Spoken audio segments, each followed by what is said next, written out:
everyone. This video is going to be used to explain the following examples that were assigned to you on Pearson this week. I was thinking that it would probably be more beneficial to walk you through the examples, that way you know exactly what you're doing. So we are going to go ahead and start with this example 1 right here.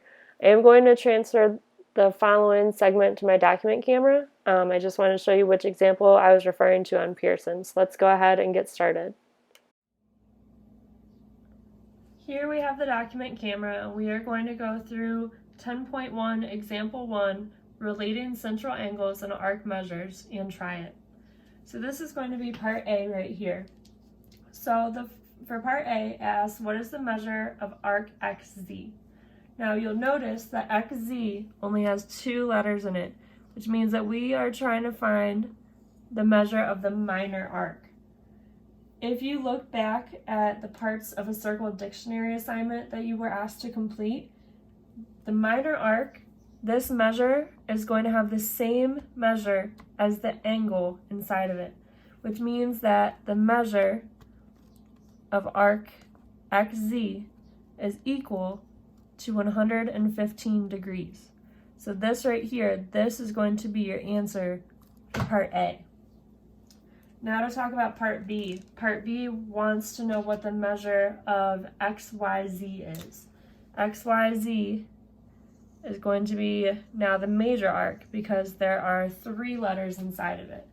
So what we have to do is we have to understand that there's 360 degrees inside a circle. We should know that. So to find the measure of XYZ, we have to take 360 degrees minus our minor arc, because we already know that's 115 degrees. So when we do that, we will find that the measure of XYZ is 245 degrees. And that is your answer for part B.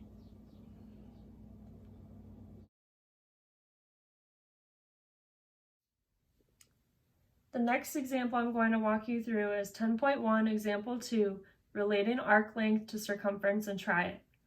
So for number 2, letter A, it says, in a circle with radius 4, what is the length of an arc that has a measure of 80 round to the nearest tenth? Now although 80 is not labeled, we are going to assume that it is degrees. So even though this problem is only full of words, I'm going to draw a picture because I'm a visual person. I like to see what I'm dealing with. So I'm going to start with drawing my circle. And then I'm going to label it. I'm going to start by putting my center in. And in the word problem, it tells me that my radius is 4. So I'm going to extend a line out to the edge of the circle. Now I am going to color code this, and you'll see why in a minute. So I'm going to label my radius in pink, which is 4. Next, it tells us that we have an angle measure of 80 degrees. So it's just a rough estimate. I'm going to say that this angle right here is 80 degrees. And I'm going to label this in blue.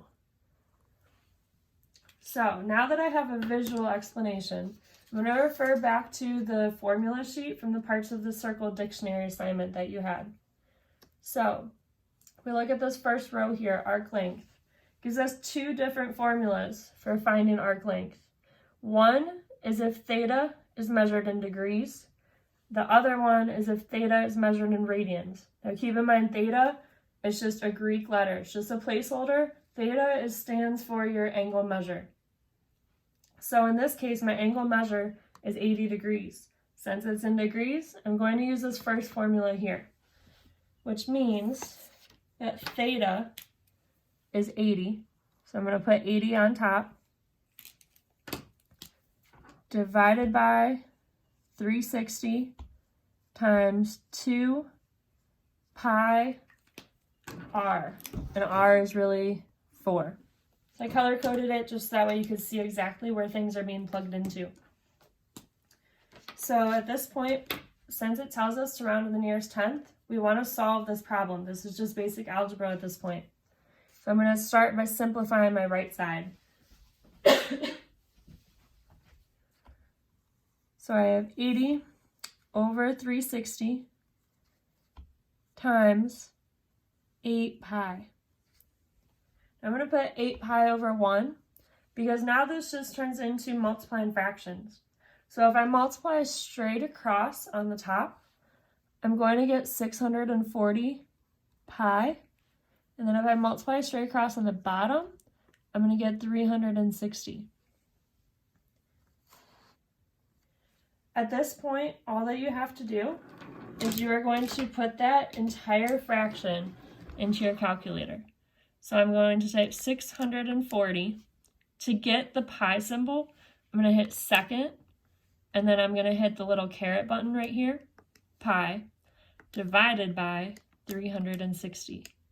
And you're going to see that my answer is 5.6.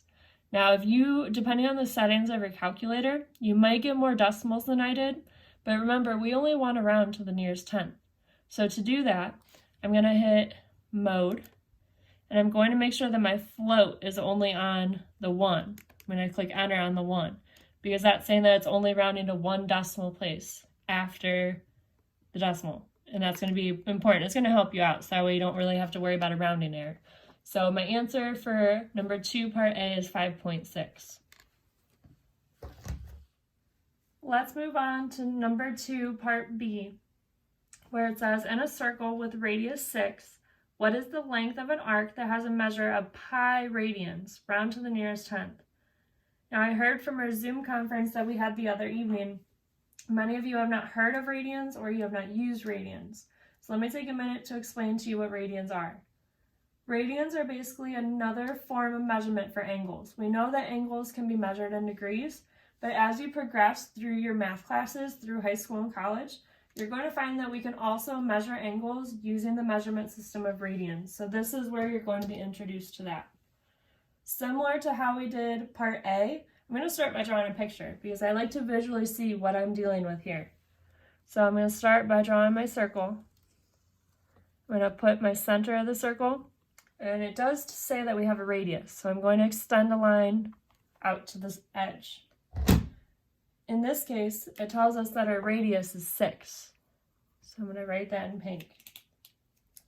Now, I'm sure many of you are saying, well, how am I supposed to estimate pi radians? How do I know how big of an angle to draw? Since this is just an estimate, I'm not really concerned about the accuracy of the picture. So I'm just going to extend another line to create an arc. And in this case, my theta, or my angle measure, we said was pi. So we're going to refer back to that Parts of a Circle dictionary page. We're going to look at our arc length row, and this is when we're going to use that second equation, where it says that if theta is measured in radians, which it is because it's pi, then we are going to multiply theta times radius. So our theta is pi, my radius is 6, and we want to know what our arc length is. So to do that, we're going to multiply those together. So I'm going to take second, and then the caret button to get pi, times 6 equals, and our answer is 18.8. And that is in fact the answer for part B.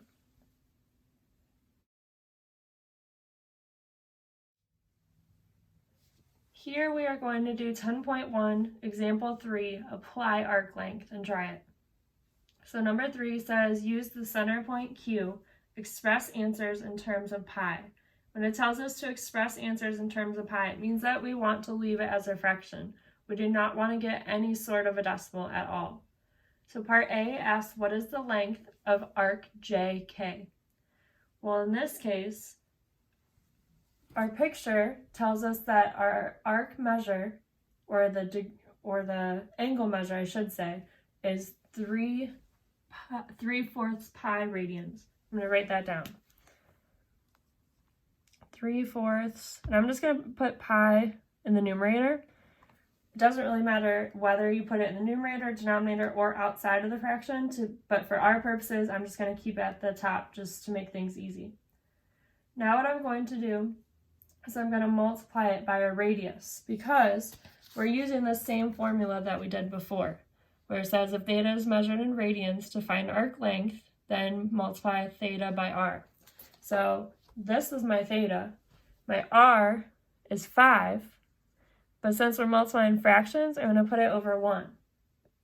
At this point, I just want you to multiply straight across. 3 pi times 5 is 15 pi. Multiply the bottom straight across. So our answer is 15 pi over 4, and I'm going to leave it exactly like this because of the fact that it wants our answers expressed in terms of pi. Now we all know how picky Pearson can get, so if it doesn't like this answer, you can just go ahead, my board's not going to erase very well, but you can always put this pi over here too on the outside of the fraction. It all means the same to us, but like I said, we know how picky Pearson wants to be sometimes. Let's go ahead and look at part B. So part B, I'm going to draw a line under here. Part B asks, what is the length of HK, of arc HK? Well, we don't know what HK is. We don't have a theta for that. We don't have an angle measure. It doesn't tell us that. So we do have to find that first before we can start. Now, many of you are more familiar with degrees when we're talking about a circle. So I'm going to show you in this next part how to convert 3/4 pi radians and 1/3 pi radians into degrees so we can easily solve this problem. So we're going to start first with our 3/4 pi. Again, I'm going to put it in the numerator just because it's going to make our lives a little bit easier. If I want to convert radians into degrees, I'm going to multiply it by 180 over pi. Because by doing this, my pi's are going to cancel, and then you multiply straight across. So you do 3 times 180 divided by 4, and that's going to give us 135 degrees. Next, I also want to convert 1/3 pi radians, so I'm going to do that right underneath. So I have 1/3 pi radians, again, pi is going to stay in the numerator, times my conversion, so times 180 over pi. My pi's will cancel, so 1 times 180 divided by 3 is going to give me 60 degrees. So that's how many degrees are in that top portion of the circle.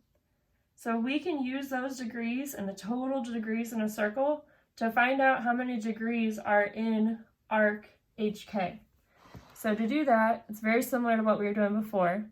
I'm going to take my total of 360 degrees minus 135 minus 60.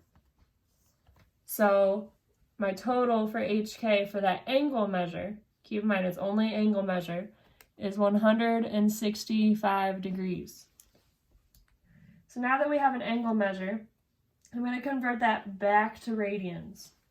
This is similar to going from radians to degrees. It's actually kind of backwards. So now I have degrees. So I have 165 degrees times pi over 180. So it's pi over 180 when you're going from degrees to radians. It's 180 over pi when you're going from radians to degrees. You just flip it. So I'm going to put this over 1 so we know that we're multiplying straight across. So you could say that you have 165 pi over 180, or you could simplify it and you could say that you have 11 pi over 12. From there, I'm going to do the same thing I did in part A, where I'm just going to multiply my theta, which this is my theta, this is my angle measure in radians. I'm going to multiply this by my radius, which is 5. You multiply straight across, make sure you can see everything here. You should get 55 pi over 12. And this is my answer expressed in terms of pi.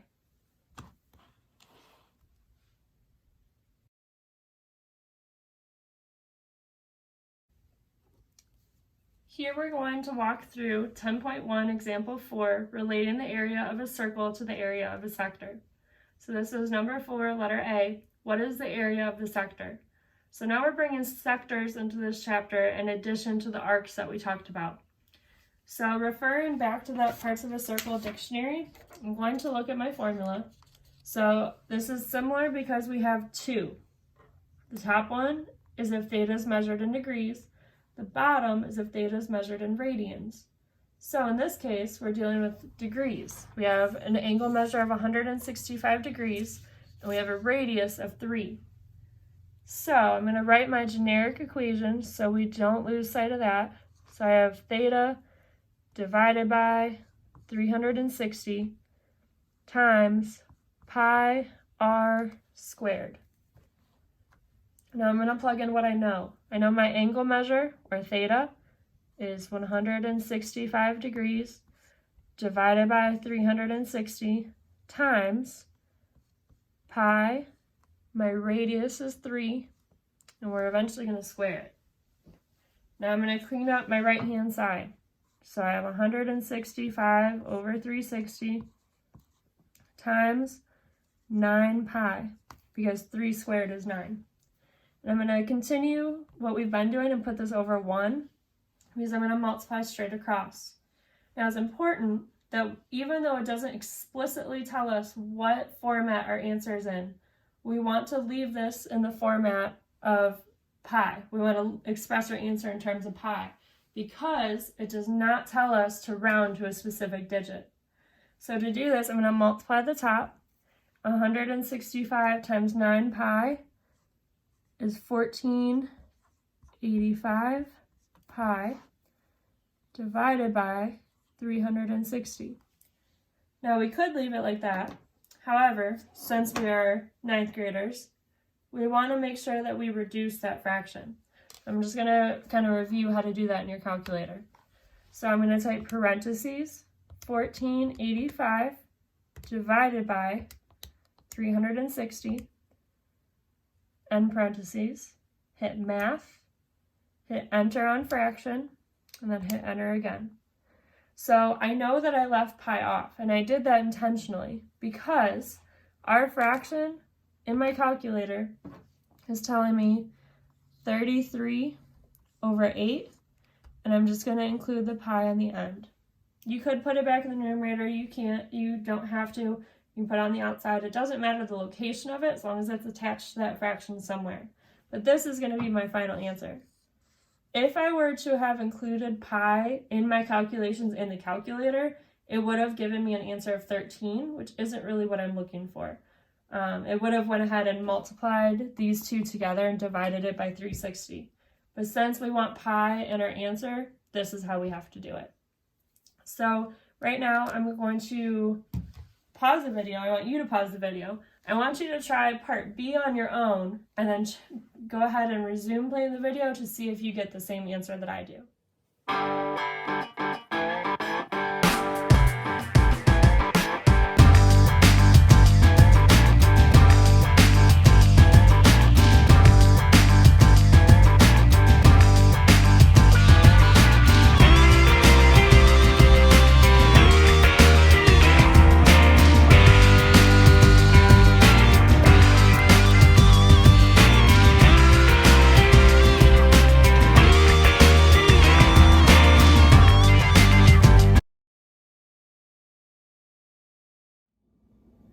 This next example is example 5, find the area of a segment of a circle.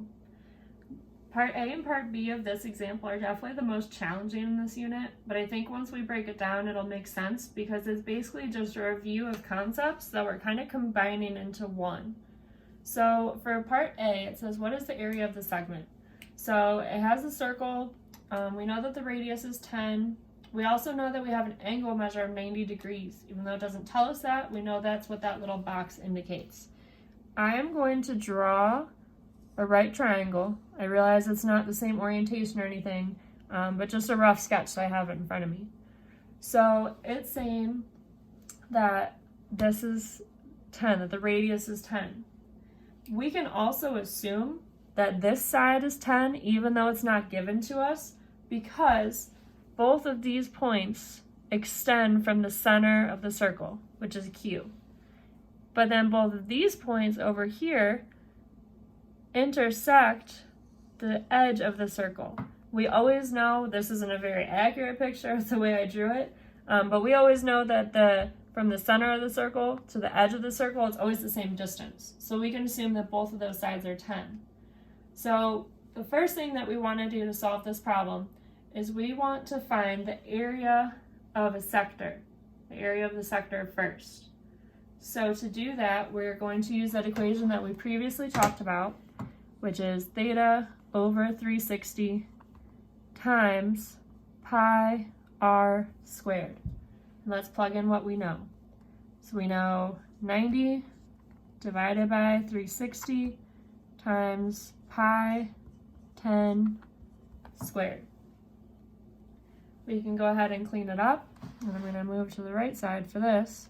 So we have 90 over 360 times 100 pi. I'm going to put that over 1. So my answer to the area of a sector, I'll squeeze it in over here, when you simplify it out and leave it in terms of pi, is 25 pi. All right. Now that we found the area of a sector, we are going to find the area of the triangle, which is something that we talked about last chapter. So when we have a right triangle, all we have to do is do 1/2 base times height for the area of a triangle. 1/2 base times height. In this case, I have my 1/2. Well, my base is 10 and my height is 10 because we said, so we can say this is the base, this is the height. Multiply those together. So 1/2, 10 times 10 turns out 50. Finally, to find what they're looking for, to find the area of the segment, you take the area of the sector, so 25 pi, minus the area of the triangle, which in this case is 50. So I'm going to put that in my calculator to show you. 25 second caret to get the pi minus 50 is 28.5. This is your final answer that you're going to insert into that box.